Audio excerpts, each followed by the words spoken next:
మీ దగ్గరికి ఎవరైనా వచ్చి మీ బైక్ సీజింగ్లో ఉంది, మీరు ఈఎంఐ పే చేయలేదు, మీ బైక్ సీజ్ చేస్తున్నామంటే అస్సలు భయపడకండి మావా.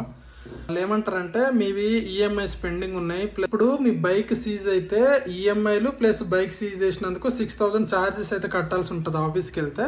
సో మీరు ఏం చేస్తారంటే ఈ 6,000 మాకు పే చేయండి, మీ బైక్ వదిలేస్తామని చెప్పి వాళ్ళ నెంబర్ కూడా ఇవ్వరు, ఏదో డిఫరెంట్ స్కానర్ ఇస్తారు, దానికి పే చేయమంటారు. మీరు అస్సలు భయపడి తొందరపడి అస్సలు దానికి పేమెంట్ చేయకండి. మీరు వాళ్ళకు ఒకవేళ డబ్బులు పే చేస్తే మాత్రం పోలీస్ స్టేషన్కి వెళ్ళి పోలీస్ కంప్లైంట్ ఇచ్చిన ఎలాంటి యూజ్ ఉండదు మావా. ఎందుకంటే చాలా స్కామ్స్ జరుగుతున్నాయి, వాళ్ళని ట్రేస్ చేయడం కూడా చాలా కష్టం. 100కి డయల్ చేయండి, పోలీస్ వాళ్ళకి ఈ సిచ్యువేషన్ ఎక్స్ప్లెయిన్ చేయండి. వాళ్ళు అక్కడికి వచ్చిన తర్వాత పోలీస్ వాళ్ళు చూసుకుంటారు, మీరు భయపడాల్సిన అవసరమే ఉండదు. నాకు ఒక బ్రో మెసేజ్ చేశారు మామ. యాక్చువల్గా తను ఊబర్లో వర్క్ చేస్తున్నారంట వాళ్ళ బ్రదర్ బైక్ మీద.